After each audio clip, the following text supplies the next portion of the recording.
During the pandemic, many companies experienced a surge in demand for digital services and products, leading to rapid hiring sprees. With expectations of continued growth, they expanded teams across every aspect of the product, anticipating a long term demand. Features that would have once undergone thorough discovery, prioritization, and sizing were now being churned out at a breakneck speed. Product managers who once prioritized delivering cohesive user experiences have increasingly become mere managers of feature factories, losing sight of the broader vision. This shift has come at a significant cost, resulting in a substantial skills gap in product management due to the diminished emphasis on developing core product development skills. This story rings true in so many organizations. I spent a lot of time looking at numbers and found out that product managers were laid off nearly 2.6 times more than software engineers or other data professionals. Why? Well, it's not about job cuts or salary. It's about skills gap that grew. As product management got caught up in a rapid growth cycle, the fundamentals of the role took a back seat and people were becoming just churners and burners. And let me tell you, that's no small statement. It's frustrating. I've had the chance to work with some of the best product managers out there. And to see the role now reduced to producing a few short form videos about rooftop meetings, deciding lunch, and making to do lists, it's become disheartening. The real work, the tough calls, the customer first mindset, that's all slipping away. It's the essence of product management that's going through the strainer. You're throwing a baby out with the bathwater, right? The tough decisions. You gotta focus on a deep understanding of the customer's needs. What delivers real value? Product management used to be about making hard calls, prioritizing the right features, understanding trade-offs, constantly asking, how does this serve and impact the customer? But now it feels like we're just seeing product managers as managing feature lists instead of focusing on the bigger picture, which is creating products that genuinely solve problems. It's becoming more about keeping up with the latest trends or hitting an arbitrary deadline than about crafting something meaningful for the user. And that's the work that's slipping away, the work that really makes a difference. I mean, I get it. This doesn't apply to everyone in product, but let's be honest. One of the biggest challenges we're seeing is a lack of focus on core skills rather than a meaningful development of core competencies. Instead, conversations have shifted to more what I like to call feel good topics like psychological safety, empathy, emotional intelligence, work life balance, well being, stakeholder management, coaching and mentoring, remote working. Now, I'm not trying to criticize these. I mean, they're all important, but you need to focus on outcome, not just output. And I think sometimes if we dial in to just focusing on those things that I just mentioned, we're missing other things that could be critical. I mean, these areas are critical as part of one's personal development, especially if you're trying to create strong leaders, not just product managers. But when these are the only topics that new, junior, or even mid level product managers have access to, it doesn't give them the tools they need to figure out that they have a shortage of the other core skills they need to be successful. So, product management has been stuck in a bubble, just like data science has. In many cases, companies brought on two or three product managers to do the job of one. They flooded the market with these roles, creating positions for every tiny aspect of their product. And this is that resurgence of product managers and product owners and product alignment people and product release coordinator. I can go down a list with you. On a surface, it sounds great. More people, more efficiency, right? But all good things come with a price. With so many hands on deck, product managers weren't being pushed in the right way. They lost their need to prioritize, to think critically, to make decisions that define their role. Instead of focusing on a bigger picture, they got pulled into managing features without always asking, is this really what's best for our end user? We've ended up with product managers that are tasked with delivering a conveyor belt of features, feature factory, many of which should never have seen a light of day. Product management has in essence become pure feature management. What's even more concerning is seeing junior product managers with just a few years under their belt transitioning into these product coaches. They're out there offering advice to even more junior PMs and telling companies that they're still immature when it comes to product management. This rapid shift or change is creating a cycle where the inexperienced professionals are guiding others through complex product challenges without any real world experience or depth of knowledge how to do it effectively. It's troubling trend, and it's watering down core competencies of the role, and it's making it harder for true expertise to develop.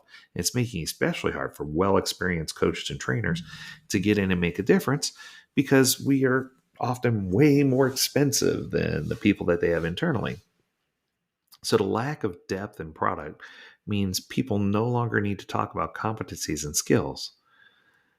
It's all become self help, a religion, personal improvement advice. I hear this all the time, right? Uh, People come to the same conclusion. Product managers need to diversify their skill set with more competencies, maybe some of the ones they had before. These skills aren't going anywhere, and frankly, I believe these are the skills that will truly set you apart from other product managers in the long run. You need to focus on those core competencies. What are they? Where do you even start? How about start by stop paying attention to the so-called gurus who are pushing content that's more harmful than helpful? They're full of the feel-good stories and false promises of easy success, but that's not where the growth happens. More importantly, you got to broaden your horizons. Put on your big boy pants and get out there and beat on some drums.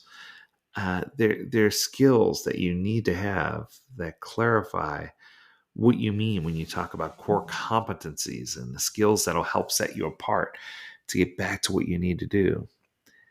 Let me give you a couple of examples. Your goal is to start leading with impact, so you need to do customer discovery.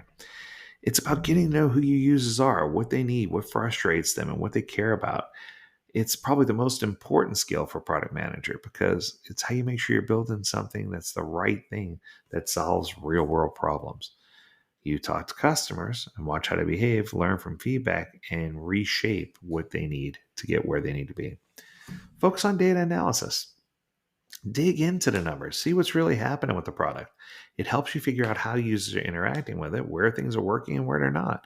If you dive into metrics like behavior, sales, churn rates, you'll spot trends, identify problems, and make decisions that move the product in the right direction based on actual data. How about experimentation? Try new things, see what really works. You're testing new ideas, features, or strategies on a small scale to learn what works before you go all in and apply it across the board. This is a core skill because it lets you gather real feedback, adjust on the fly, and make smarter data driven decisions about your product or service. It's just a smarter way to go overall. Focus on road mapping and prioritization. People need to know about how to set clear paths for their product and knowing what matters most. You're not just creating a list of features, you're balancing deadlines, people, and impact to make sure the team's efforts are focused where they count. Notice I said the team's effort, not the team. The product owner shouldn't be focused on the individuals or the team itself. They should be focused on organizing the work so that the team can easily swarm to that work and get it done. It's about making the right choices to deliver real value to your customers and keep the product moving in the right direction step by step by focusing on creating and refining a well-defined product backlog. How about focusing on critical thinking? Dig deeper, not just accepting things at face value. Make sure you're asking the right questions, challenge assumptions, analyze all the angles before making a decision. Use tools like help me understand. Help me understand how we got here. Help me understand why you think that's a valuable solution. Help me understand why this is viable. Help me understand is such a powerful tool because it's better than saying, no, you're not shooting someone down. You're just putting yourself in a position of understanding and that you're willing to hear them out. Focus on product strategy. You need to have a clear vision for where you're going and how to get there.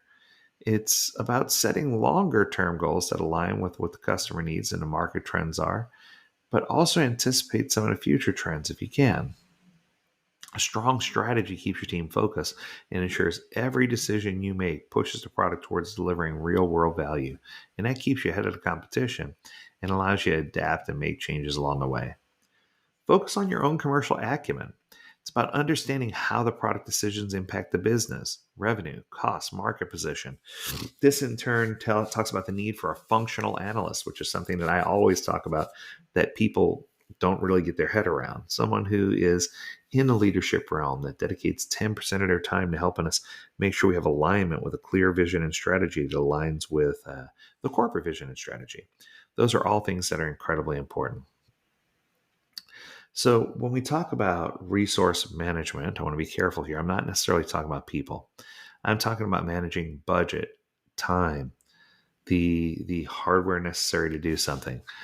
People aren't resources, and they should never be considered that. But it's about learning to work with what you've got. It's a skill that helps you really prioritize and allocate money in the right direction. What about focusing on customer centric decision making? To put it simple, it's always about keeping the customer in front and center of every decision.